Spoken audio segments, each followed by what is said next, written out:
Hey, what's up, everybody? This is Catch, Hook, and Shoot. Today is Sunday, November the 4th. I want to say thanks to everybody who's been checking out the show. Thank you for for all the downloads. Hope everybody's enjoying it so far. Make sure you're following on Facebook, Snapchat, Twitter, Instagram, all the social media. You can find the show pages at Catch, Hook, Shoot. And as always, you can find the show on Spotify, YouTube, Podbean, iTunes, Apple Podcasts, anywhere you find your podcasts. And a lot of stuff going on in wrestling this week. Had two WWE pay-per-views this week. One was really good. The other was Crown Jewel.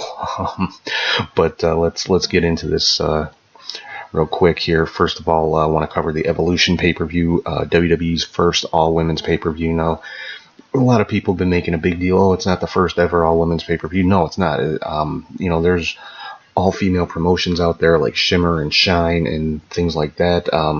Even going all the way back into the 80s, you had the Glow promotion, which was kind of more or less a comedy type show for the most part, but that kind of evolved into a promotion called POW, Powerful Women of Wrestling, which did some co-promoting with the AWA, got it a little more into serious professional wrestling, I guess you could say. So no, it's an Impact has done all women's pay-per-views in the past. So no, it's not the first ever all women's pay-per-view, but it's the first time WWE did it, which, as everybody knows, WWE is the largest professional wrestling company in the world. So it's the first time it's ever been done on that large of a stage, and I have to say they killed it. I mean, it was a fantastic show. Best match of the night by far was Becky Lynch and Charlotte in the last woman standing match. Becky Lynch did retain the SmackDown Women's Championship. Main event, as I pretty much said last week, was Ronda Rousey and Nikki Bella for the Raw Women's Championship. Ronda did come out victorious in that one. I don't think that was really a surprise to anybody. They're building up Ronda to be not really the female Brock Lesnar, but to be on that level. She has shown some vulnerability, and things like that with getting beaten down. So she's not that dominant monster like Brock, which is good. But, they are building her up to be the top woman in the company.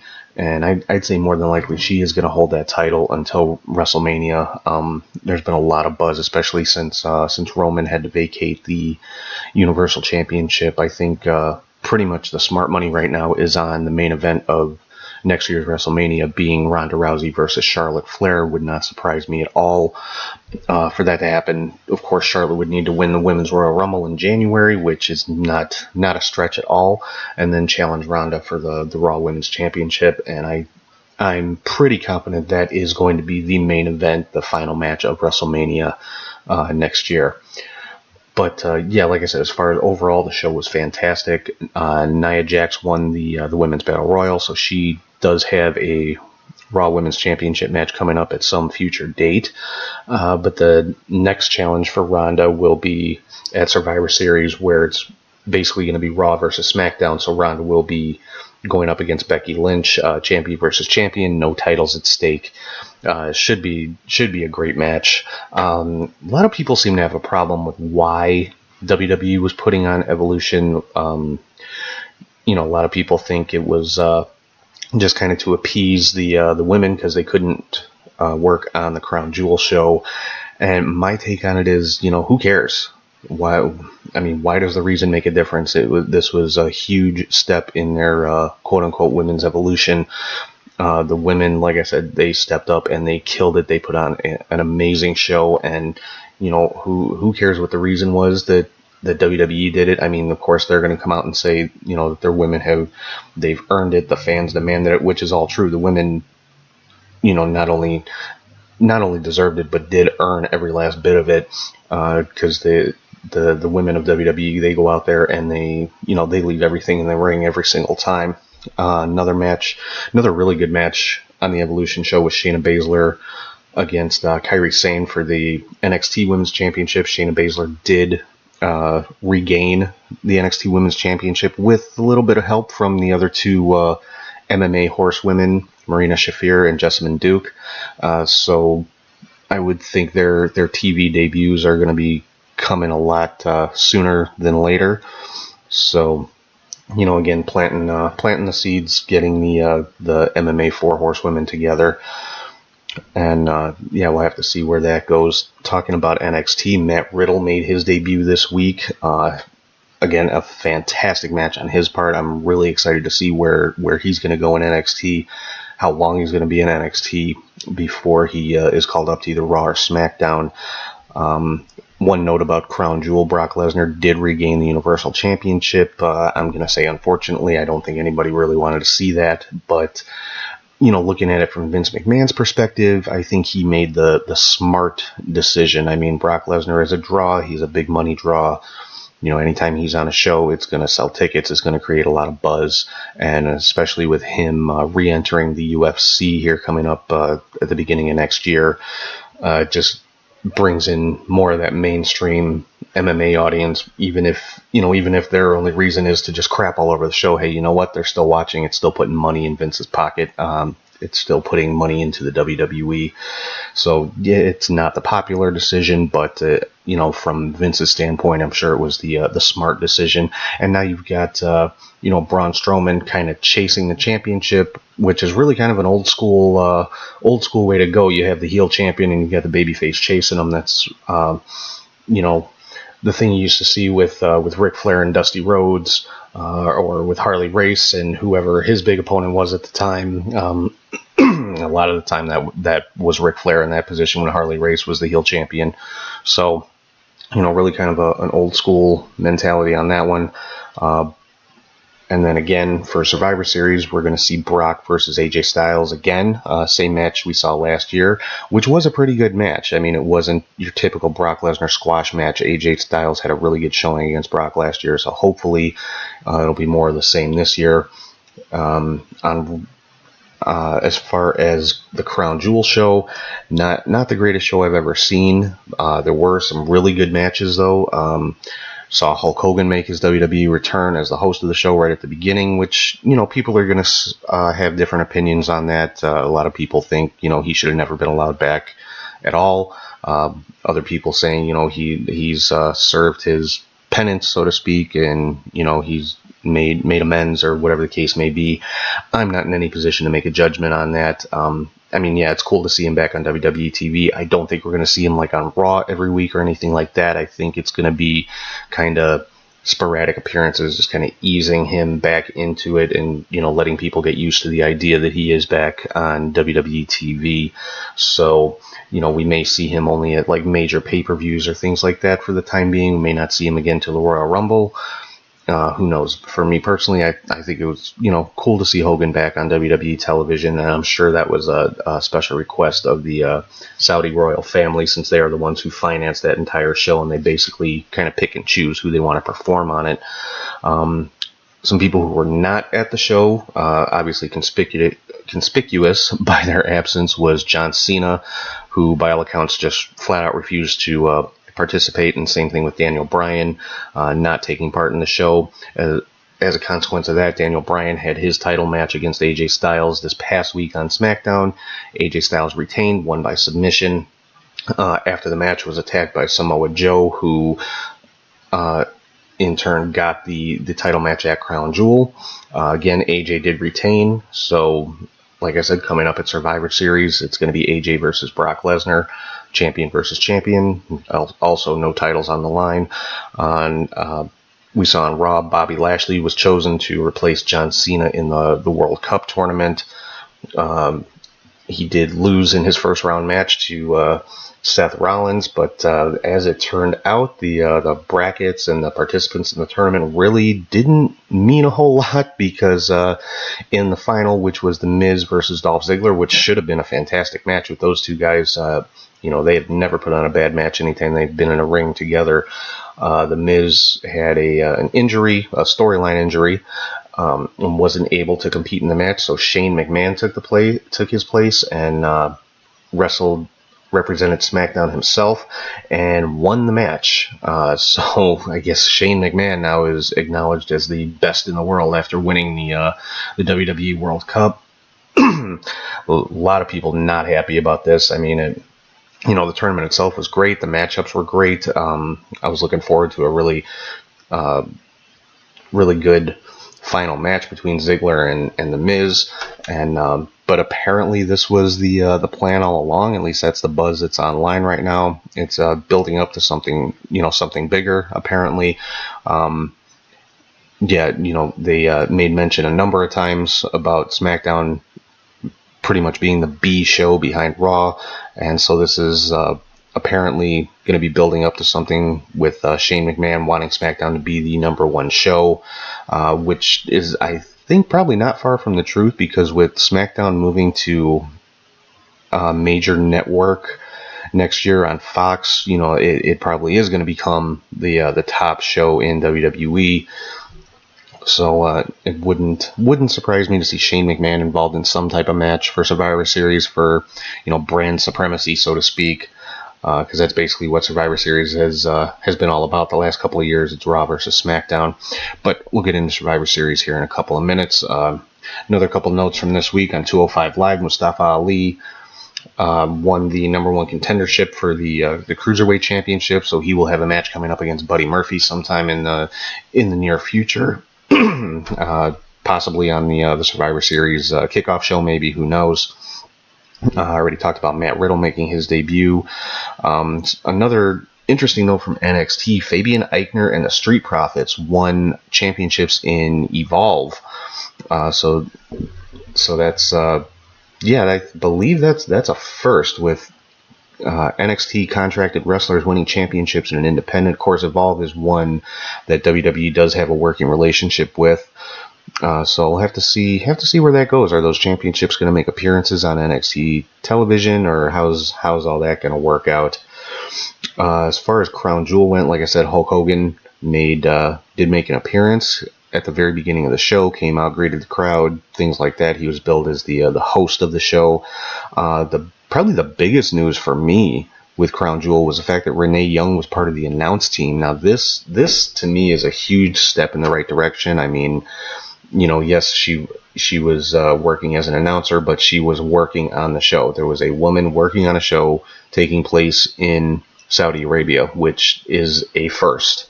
So I don't know if that was kind of a concession that was made by the Saudi government for WWE, honoring their contract and still putting on the show amidst all the controversy that's been going on.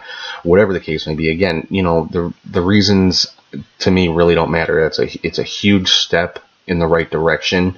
Of course, they were respectful of the customs of the country.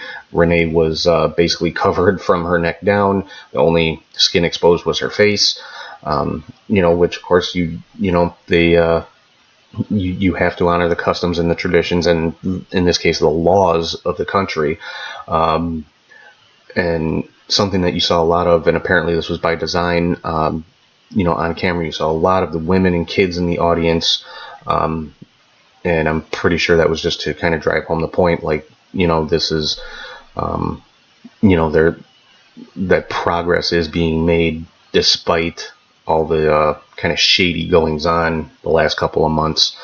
An interesting note with as far as the announcers as well, they did not mention Saudi Arabia once during the entire broadcast. They mentioned the city of Riyadh. They mentioned the name of the stadium that they were in. They did not say the word Saudi Arabia at all during the entire broadcast. They really kind of downplayed where they were, and there wasn't all the quote-unquote propaganda that there was from the Greatest Royal Rumble pay-per-view, talking about the how Saudi Arabia is progressing and moving into modern times and things like that. There was none of that to be seen anywhere. It was just it was a straight wrestling pay-per-view. They in the advertisements that they showed, like for the Rumble coming up and things like that, when they talked about the women's matches, they didn't use the standard graphics with the pictures of the women in their wrestling gear or anything like that. A good example is with Ronda Rousey. It wasn't her typical shot of her standing there holding the championship wearing her wrestling gear. It was a more close-up, more like a headshot, wearing one of her t-shirts, one of her Rowdy t-shirts. Again, not showing any exposed skin other than her face, but they like I said, they did advertise, women's matches and things like that. So, I think WWE made the best that they could out of a bad situation. A lot of people were not happy with the show. I mean, like I said, the thing with Shane McMahon was kind of a curveball, a little bit of a swerve. A lot of fans were upset about that. I think that was probably the biggest thing that people were upset about. Because I think a lot of people wanted legitimately to see this tournament play out, and especially with The Miz and Dolph Ziggler being in the final, that's a match that I think pretty much anybody and everybody would want to see, myself included. Of course, the main event of the show, the last match of the show, was the tag team match between D-Generation X and the Brothers of Destruction. DX did come out on top in that one. Sounds like Triple H was injured during the course of that match. Suffered a torn pectoral muscle, which is going to require surgery. So he's probably not going to be back in the ring for quite a while. And, it looks like from the rumors and innuendo, quote unquote, online, the original plan for WrestleMania was to have The Rock wrestle Roman Reigns, and when Roman unfortunately had to announce his illness and give up the Universal Championship, I think it kind of fell to Triple H to take that spot to wrestle The Rock. Now with Triple H being injured, the likelihood of him being in wrestling shape by WrestleMania is pretty slim. So I think they may be scrambling to find another opponent for The Rock, if he in fact is even going to wrestle. I mean, that's not even something that's been officially acknowledged by WWE, so at this point it is just a rumor. So you kind of have to take that with a grain of salt. I'll believe it when I see it. I'll put it that way. I'm not counting on seeing The Rock wrestle after the last match he had with WWE. He suffered a pretty serious injury, which caused some issues with some movies he was filming at the time. Schedules had to be changed and ended up costing a lot of people some money. So I think, for him to get back into the ring, there a lot of pieces would have to fall into place and line up perfectly. So I'm not counting on seeing The Rock back in the ring anytime soon. Now, making appearances, that's something completely different. Just showing his face, talking to the crowd, doing promos, things like that. That's a totally different story. That wouldn't surprise me just to see him show up and make an appearance. But to see him in the ring, I'm not counting on that at all. Some more news, international news. New Japan Pro Wrestling had another event this week. This was Chris Jericho's Intercontinental Championship defense against Evil. He did come out victorious on that one, so he is still the IWGP Intercontinental Champion. It'll be interesting to see, how long he holds on to that championship and how long he's planning on working with New Japan. Haven't really heard any rumblings about who his next opponent might be. I read possibly could be Naito again. So we'll have to see how that's all going to shake out. Some more news from New Japan / Ring of Honor. The last couple weeks, I talked about it last week, that Cody Rhodes, the Young Bucks, Hangman Page, Marty Scurll all put out their last Bullet Club style t-shirts, and of course that started all the rumor mills going. Oh, are they leaving New Japan? Are they signing with WWE? Are they going to make an announcement? Basically, the only announcement that was made is that they are no longer in the Bullet Club. They are now known just as the Elite. They're no longer like a sub-faction of the Bullet Club. It's just, Cody, Kenny, the Bucks, Hangman Page, Marty Scurll, and I would think probably Kota Ibushi too would at least be considered a fringe member, but those gentlemen are now known as the Elite, no longer part of the Bullet Club. And apparently the new Bullet Club leader is Jay White, and, of course that's the faction of the Bullet Club, also known as the Firing Squad, with the Samoan contingent, Bad Luck Fale, Tama Tonga, Tonga Loa, and all those guys. So I'm wondering if they're going to continue like the rivalry between the Bullet Club and the Elite. I haven't seen too much about that, but then, of course the Jericho Cruise was this past week, so those guys weren't really involved in the anything going on with New Japan too much. Cody Rhodes is still the IWGP United States champion, so we'll have to see. I'm sure there's going to be some some type of blow off to that feud. It would really surprise me if there wasn't. I can't see New Japan just kind of leaving that dangling there and not bringing any kind of closure to it. So we'll have to see how that one plays out. Yeah, so the next big show coming up for WWE is a Survivor Series coming up in 2 weeks from today. Cards already starting to take shape, and like last year, it's going to be pretty much Raw versus SmackDown for brand supremacy, quote unquote, and the main event of the show, obviously, I think is going to be Brock Lesnar versus AJ Styles, Universal Champion versus World Champion. It's a rematch from last year. The two of them put on a really good match, I thought. So looking for more of the same. I'm going to have Seth Rollins, the Intercontinental Champion, taking on Shinsuke Nakamura, the United States Champion. This is the match I'm looking for to steal the show. I mean, these are two of the best wrestlers in WWE right now. And yeah, I mean, if they just let these two guys go out there and go, that's going to be the match of the night. That's the one that my money's on for stealing the show right now.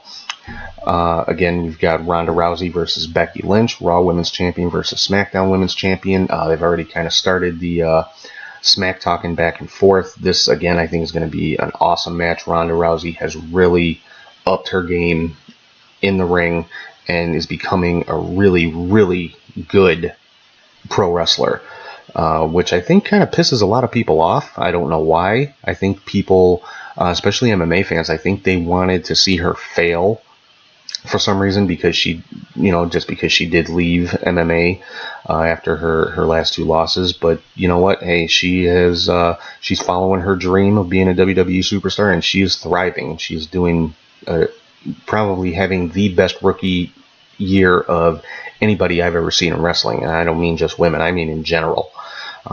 So I mean, the only person that even comes to mind that could probably be on the same level as far as how their rookie year went would be Kurt Angle.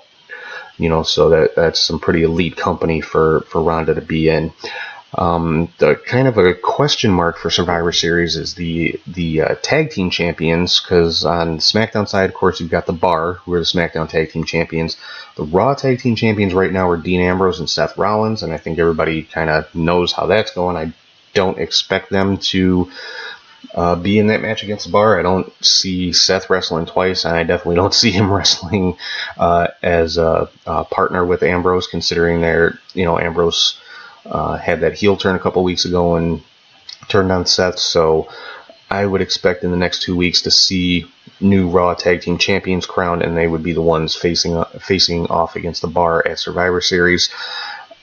And I think we're going to have probably at least two traditional 5-on-5 Survivor Series matches: the Raw men versus the SmackDown men, and the Raw women versus the SmackDown women. Haven't really had any news about who's going to be on any of those teams. The Raw men, I would expect to see like Braun Strowman, Bobby Lashley, possibly like Finn Balor, maybe Dean Ambrose. There's tons of talent on both shows, so they have an opportunity here to create just an utter dream match, a 5-on-5 dream match. Same thing with the women. The Raw women, I think more than likely you would probably see Sasha Banks, Bayley, possibly Alexa Bliss, Nia Jax. You can see some interesting groupings, so it'll be cool to see how that plays out over the next 2 weeks. On the NXT side, for Survivor Series weekend, we're going to be having the War Games pay-per-view from NXT. The War Games match itself was announced this week. On one side, we're going to have the War Raiders, Ricochet, and Pete Dunne taking on Undisputed Era. Now, I know I had mentioned this, I think last week, but the official announcement was on this week's episode of NXT, so they are going back to the 4-on-4 format, which I like. I seriously doubt they'll have the ceiling on the cage this time. I'm sure it'll still be an open top 2-ring cage like before. But it's good to see it's going back a little more traditional to the 4-on-4 format. I would personally like to see it back to the 5-on-5. But maybe because of time constraints or something like that, who knows? But that should be. I mean, those are really 8 of the top guys in NXT. And you've got the tag team champions, the UK champion, and the North American champion participating in that match. So you're not going to see any of those titles defended on the War Games pay-per-view, but you are going to see the NXT championship match with Tommaso Ciampa taking on Velveteen Dream. I'm picking Ciampa to retain in this one. I don't think they're going to take the title off of him quite so soon. And another match it looks like they're building up for War Games. They haven't officially announced this one yet, is Johnny Gargano versus Aleister Black. We've seen Johnny Gargano make a heel turn in the last couple of weeks. He was the apparently the one who attacked Aleister Black in the parking lot and injured him and put him out for a few weeks. So that, to me, Gargano and Aleister Black are the two top guys in NXT right now. Arguably, of course. You could make the argument for Velveteen Dream, Tommaso Ciampa, Ricochet, any number of guys. NXT has a ridiculous amount of talent at the moment, but for my money, Gargano and Aleister Black are my personal two favorites in NXT, and I will say probably the two best wrestlers in NXT right now. And so that's pretty much all the news for the week. On the more controversial side, Pro Wrestling Illustrated put out their top 100 women issue or list this week, and interestingly enough, the number one place on that list went to Ronda Rousey. This has people up in arms all over the place, and rightfully so, I'm going to say. Ronda Rousey, as great as she is, I just got finished talking a couple minutes ago about how much she has progressed since she made her debut. But let's face it, she's had a handful of matches in the last 6 to 7 months. She made her debut at WrestleMania in April, and this is November. So she, the period, the evaluation period for this list was October 1st of 2017 through September 30th of 2018. And, Ronda has only worked half of that period, and not, that's just because that's when she was signed. She made her debut, technically made her debut as a WWE superstar in January, but didn't have her first match until WrestleMania. So she has only participated in 6 months of that evaluation period, yet they place her at number one after only a handful of matches. I kind of get it, because she is a mainstream name. She's done a lot in that 6 months to elevate WWE in general, as well as the WWE Women's Division. But to put her at number one that quickly, I think is kind of a slap in the face to a lot of the other women who have been wrestling full time for much longer than her. The rest of the top 10, I think, is pretty, I don't know if it's spot on, but, these women definitely deserve their place there. The rest of the top 10 is Alexa Bliss, Charlotte Flair, Io Shirai, Asuka, Shayna Baszler, Carmella, Nia Jax, and Mayu Iwatani from the Stardom promotion. She is the only independent wrestler in the top 10. All the rest are WWE competitors. And another part of this list that kind of rubbed people the wrong way is the fact that Becky Lynch came in at number 11, and she is arguably right now the top female superstar in WWE. She's right up there with Ronda Rousey as far as fan popularity. So I can definitely see a case being made for her that she should have been in the top 10. The only thing I can think that kept her out of the top 10 is that she has not been involved in any major storylines for quite a while up until recently. So that I'm sure that's probably the thinking behind it. But there's a lot of people that are unhappy with this list, to say the least, and I don't really agree with it either. Nobody from Impact, no independent stars, nobody from Ring of Honor, or Lucha Underground or New Japan or anything, in the top 10. It's all WWE superstars, which, I'm not knocking any of them. Every woman in WWE right now has earned their spot, and there's really nobody on the roster that I can say that is a poor performer. Even Carmella, who I would say was probably, the least talented WWE performer, has in the last year improved by leaps and bounds, both on the microphone and in the ring. A lot of people would disagree with that. They want to say, oh, Carmella sucks, or especially the Bellas. The people want to talk about how horrible the Bellas are and everything like that. And, I think it's more that, their personalities that people have a problem with. I know a lot of people wanted to get down on Brie Bella for some of the incidents that happened since she's returned, and she actually hasn't had a match in a little while since the injury happened to Liv Morgan a few weeks ago. So, I mean, I get it, but I think people are way, way too harsh, and quite frankly, I'll say what I said before, unless you've been in that position, unless you've been in the ring, you don't have any room to judge or critique, and I'll say I don't either. I mean, I actively try not to come down hard on performers, because it's like, these men and women are working 200 to 300 dates a year. They're on the road daily, and they go out there in front of thousands of people every night and leave everything that they have in the ring. And stuff happens sometimes. You have an off night, you miss a spot, you miss a move, whatever the case may be. It's not the end of the world, and I don't think they should be just automatically damned for making a mistake or having an off night.